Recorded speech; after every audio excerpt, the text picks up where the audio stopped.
You're not giving me easy questions, man. I thought we are going to start with some casual conversations about, marketing, what's B2B SaaS companies Nope, typically I'm mean, jumping in. We're going for it. You're going for it. Hello, and welcome to episode 31 of B2B SaaS Marketing Snacks. I'm going to be giving the introduction for today. My name is Richard. I work on the product team here at Kalungi. We're back. Sorry for the delay. Sorry for the hiatus. We've missed you all. We've missed doing the podcast. The reason for the delay is really that we've been working super hard on Stein's new book, which is called T2D3, and unsurprisingly is the topic of the episode today. So Stijn has released a book, a wonderful book, which he's written alongside Mike, called T2D3. The book is out now on Amazon, both available on Kindle and in paperback. You can order it. You can get a physical copy. And the episode that you're about to listen to was recorded right before the launch. We launched it on October 19th, so that was a very exciting day, and it's been exciting since then. And the book is really for you if you're curious about going deep on B2B SaaS marketing and really understand how to scale your business and achieve that unicorn status, all that jazz. So it's definitely something you should check out if that interests you. But it's also just really a good read. Stein's got a lot of stories to share, and he definitely shares a lot in this book. So go check it out. You can check it out at T2D3.pro. And without further ado, I think I'm just going to let Mike and Stijn get into the conversation. One note is that if you would please excuse the bad audio quality that comes in about a minute in. I think it goes away about 3 minutes in. We recorded with the wrong device, so please excuse that. But without further ado, here's the episode. So we thought that we would do a podcast episode specifically talking about the book, what the inspiration was for it, and I guess some more of the details, because we've kind of dropped hints, but we haven't really gone into a lot of depth on the podcast. So I guess it would be really cool, Stijn, if you could maybe talk a little bit about what inspired the book in the first place. Maybe about what the problem was that you first saw that kind of made you want to write the book and who it's for. Yeah. And kind of go from there. So the date is October 19. So that's when it will be shipping out to people, either electronically or physical. I'm also trying to convince Mike, for all the listeners, to do the audiobook because of his nice booming voice. So that will come at some point too. Probably read partly by both of us. Why this book, Mike? Yeah, it took about probably 4 or 5 years to write. And some of the people listening to this podcast, people who've signed up for early access, have probably gotten a little impatient with us postponing the date. And it's partly because we keep adding insights and new things we learn, partly because of the podcast we're doing and the feedback we're getting. So it's work in progress, and I also imagine there'll be a couple of other books following. But why this one? And what and who's it for? What's it for? T2D3 was, I think, created as a concept about, I think it's 2018-ish, 2017-ish, about 5 years ago. I had left Microsoft in 2012 and then did 2 startups, Acumatica and a cloud ERP company, and then Mightycall, which was a B2B SaaS startup, but it was really a pivot from a traditional software company called Infratel. And both were under that 10 million ARR milestone when I got there, and I got them up closer to that 10 million milestone. And what I found is that the things you needed to do were all very similar. My team and I started to create Trello boards that had cards in it that were very vanilla almost, like things that would apply to every B2B SaaS startup. And some of those were informed by the work that I had done at Microsoft, where I ran product marketing for Office for the B2B audience, which included launching Office 365 and creating the plan for that and all the marketing behind that. And there are so many patterns that started to match up that creating a book out of that was only a matter of time.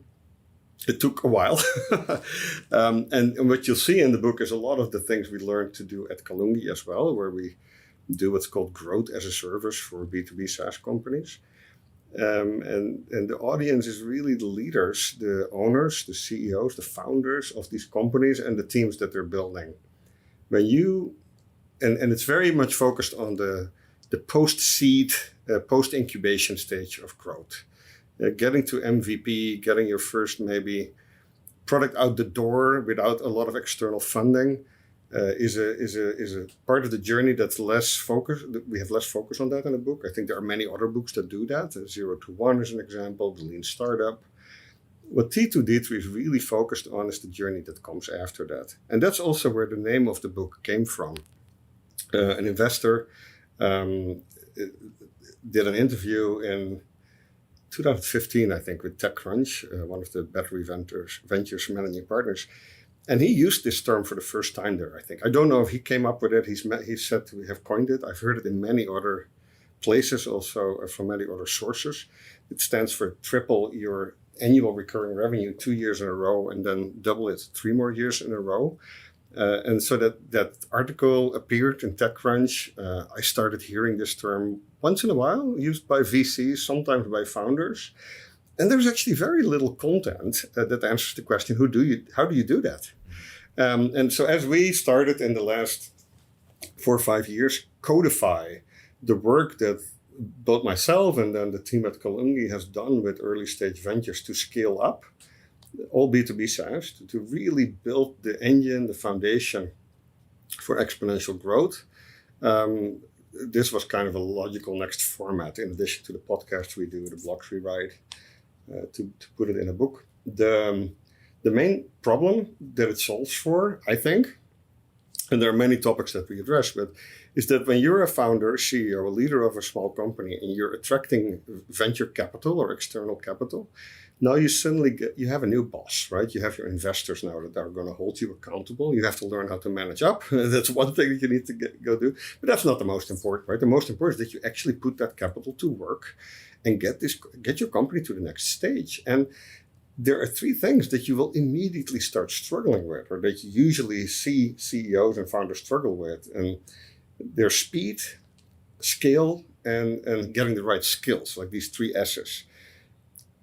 Speed is probably the clearest to an early stage founder who just got venture capital. Now the clock started ticking. They are now being held accountable to a new set of expectations, a new set of rules. T2D3 is mostly a VC term. It's kind of what the investor now expects you to do after they give you their money. And they would like you to do that relatively fast. VC capital it has a relatively high risk profile. So most VC investors don't expect many of their investments to hit it big, but they need a couple to hit it really big to make the numbers work. And so they kind of hold all their investments, all their portfolio companies accountable to that same high bar. And sometimes that's described as T2D3.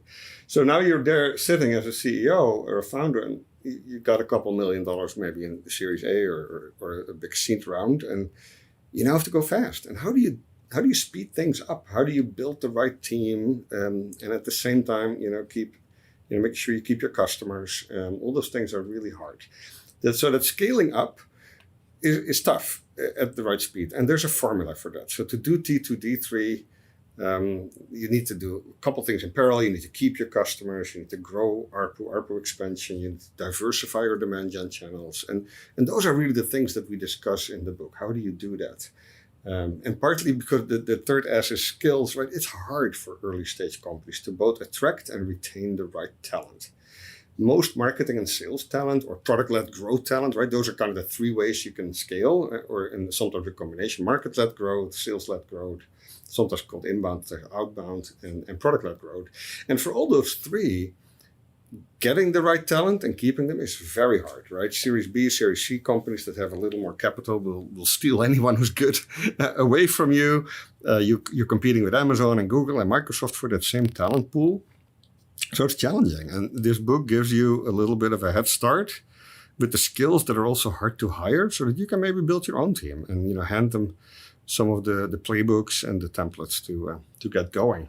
So that's why we wrote the book, Mike, and I'm glad you helped me with it because a lot of this is not only what I experienced in the last 10, 15 years, but what we did at Kalungi when we worked with clients and how sort of we constantly evolved the methodology. Mm-hmm. And what would you say the balance is between things like stories through your own experience versus things like frameworks and stuff that people can actually take and go use in their day-to-day? Yeah, we tried to make the book relatively practical and mostly a utility manual, like a field guide. So you find a lot of lists, a lot of simple tables, exercises to do with your team, with your customers sometimes. You know, how do you write up your first customer testimonial? Here are the 24 questions to ask. Here's what to do with the answers that you get on those questions. So a lot of it is very practical, Mike. But it also addresses some of the more strategic choices you're making as a leadership team, right? Around positioning, what I call the big M marketing topics, like the go-to-market strategy choices you're making. And those are extremely hard often for early stage founders and CEOs, because that's where you really need the more experienced marketing and sales talent to help you with those. And those are typically not affordable. So the book has, I think, a balance. We try to address both those big M marketing topics that you as a CEO or a founder need to really lean into yourself. And then also a lot of sort of best practices and lists and templates of the tactical execution that your team needs to go do with this new investment that you just got. Mm-hmm. And one of the things I think is really cool about how you structured the book is you've kind of broken it into these different stages, right? So getting to MVP, then product market fit, and then scaling up and getting to T2D3. And so you have different priorities and things to do in each of those segments, which I think is really helpful because especially now there's so much information everywhere about all these different things that you could do to build a go-to-market. Should you be focusing on content? What kind of content? What kind of paid channels? Should you be doing partnerships, et cetera, et cetera? And it's really difficult to filter out like the sequence for all those things. And I think what I really like about T2D3, the book, is that it gives you kind of a step-by-step at each of those stages to kind of go focus on, which is really nice. I think that's really helpful. Yeah, Mike, that's super important. Not only the fact that you have to do, your MVP stage and then get to product market fit and T2D, but you have to do it in the right sequence. There are so many leaders who.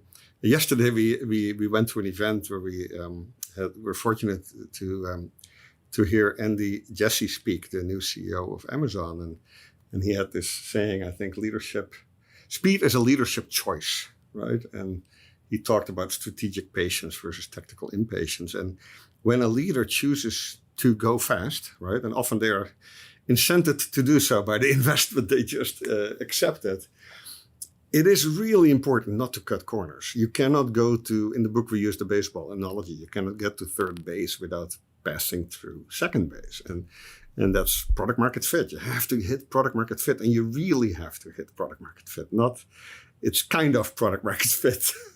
Good enough. You have to, enough customers that actually pay and stay, right? And there's a lot of other things we talk about in the book that define product market fit, because that's the only way that you can actually achieve T2D3 growth after that, by pouring the gasoline that you just received from your investors on the right fires, right? And at the right speed. And so the book, I think, tries to format the journey in those steps, MVP, product market fit, T2D3, and give you sort of not only instruments to see where are you, but then also how do you get to the next level.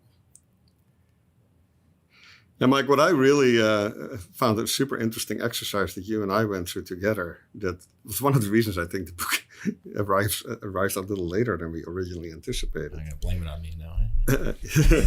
No, it was super cool to see some of the questions you asked. I have this framework that I came up with probably 4 or 5 years ago around matching the way you make your go-to-market choices. For example, market segmentation. Right? Do you think of segmenting your market through firmographics, demographics, more traditional segmentation models? Or do you use more psychographics and job to be done frameworks? Because that is typically more suitable for categories that are still being formed, categories that are very immature, where you don't necessarily know what the function, what the job title is for someone who cares about what you are offering, right? And then demographic firmographic just doesn't work from a market segmentation perspective. There are no verticals yet that are clear, like beachheads for what you have to offer. So that whole chapter on going to market based on the right combination of market maturity and the maturity of your own solution, right? Product market fit, MVP, etc., was a super interesting discussion that you and I had. How do you not only talk about that in theory, but how do you make it a little more practical, right? Because I think it's a new concept that we introduce in the book to look at both those journeys in parallel. Where are you in your journey with your product, with your solution? Where is it on that MVP, product market fit, T2D3 sort of journey? And where is the category that you're in, right? How mature is because you need to look at both. And I think what really helped me, and that only happened in the last couple of months, and we have a graph in the book now on this called Makers and Shakers, to think about those two dimensions as really answering some tactical questions. Do you need to be ready to make a market, which means you have to educate a market. You probably have to go knock on some doors, do more outbound. There might not be enough inbound traffic yet because people don't even know what questions to ask in the Google search engine. So that might be a reason to do certain things early on, and you need to invest in those. And then when you are more in a mature market, we call that like shaking. You have to now shake up the market. You have to nail a niche. You have to differentiate, niche down. You need to be ready for that market to be relatively expensive, right? The clicks will be expensive there because there are many people maybe bidding on the same keywords. And so how to think about that, where are you on both those journeys to figure out, are you going to have to make the market or you have to go, shake it up and differentiate or disrupt it, right? Those would be the two strategies to shake up a market. Where while you are making the market, you could be a dominate strategy, right? So yeah, it was just super cool in the last couple of months how we could add some of those things to the book that were definitely not clear a couple of years ago for me. Yeah. And this is maybe we'll see how this goes. Is there anybody that this book is not for? Who would you not recommend this book for? I think if you have people in your team who are just getting started with marketing and sales, it does provide opportunity for people to just go do stuff, which might not be the right stuff, right? It might not be in the right market with the right strategic direction. So if you're not necessarily in the luxury position that you have a strong marketing leader who has done some of this before, then you as the CEO, the founder, will have to lean in. You are the CMO. And then handing this book to maybe a college graduate who has not done this type of marketing before, or someone who just, recently graduated from an MBA, might not work out well. You probably need to lean in more yourself. So the primary audience is founders and CEOs or their CMOs who have the executive experience to make some of these big choices. And then it does help you enable really laser-focused execution, right? And then some of the chapters in the book are super useful for more junior team members. Like, for example, how do you do a customer testimonial interview? Sure. Or how do you set up your funnel? How do you do A/B testing? How do you run experiments? All these tactical things that you also need to go do. But I would be careful to hand it to a more junior marketing team member without any adult supervision. Sure. Without the right frame. Yeah. And the ability to get buy-in too. I think, the frameworks and the tools and the way that things are thought about in the book is really important for someone who is looking to level up in their marketing career. I think it helps you think about things more strategically. But yes, I agree. Like, I think there has to be a lot of what we talk about in the book requires executive leadership team buy-in and kind of agreement across the whole company that these are the things that we're going to go prioritize. And it's not just marketing, it's also alignment with sales and customer success and the product team. So it's not just a marketing team responsibility to go execute on these things. And I think as a CEO or founder, you have the role of being able to get buy-in across the whole team. Where can they find the book, Mike? On Amazon for now. Amazon.com. If you search T2D3 book, That'll get you there. Or if you go to T2D3.pro, you'll see the CTA and it'll take you to the website as well. Exciting. Yeah, we still got some work to do to get the audiobook done. But I'm so proud that we have a launch date for both the ebook and the paperback. And let us know what you think, everyone on this who's listening to this podcast. We'd love to make the book better as well in the next edition. And we hope it's helpful. Absolutely. Plans for a sequel? Yeah, I think at some point I had 600 pages. Now the book is it's under 300 pages. There's a whole book to be written on what comes after T2D3, which is sometimes coined as the route to 100 million ARR, or the Rule of 40, and that might be the title of the book, Mike, Rule of 40, something that really talks about how do you now go from fast, high exponential growth to making that growth profitable. And moving from a lot of companies in high exponential growth mode, they reduce churn by building big customer success teams, right? Which is fine, which is good. It's a great way to get more customers, to build your beachheads, nail some niches. But when you need to go to profitability, you need to be able to do customer success, for example, with less people, investments. Your product has to get better. The marketing tools that you use, the nurturing, etc., to onboard people have to be less reliant on you hiring more customer success managers. So this Rule of 40 stands for keeping your growth going, but also doing it in a profitable way. 40% basically being the sum of your compound annual growth rate and your profitability. And if those are both together add up to 40%, then you're doing something really well. So this book is focused on that. How do you go from high growth to high profitable growth? And it addresses a lot of things we didn't get to in T2D3 around how do you build your first board of directors? How do you manage those as a CEO? What is it, like to be on the board of a B2B SaaS company? What do you look for? How do you help these companies when you're a board member? Investment topics, like how do you make your first pitches? How do you build your first pitch deck? How do you build maybe a community of advisors that help your company get to the next level? So a lot of these topics that are later stage, that come after your initial Series A high exponential growth journey, will be covered in a book that we should probably start writing right now. Let's get to it.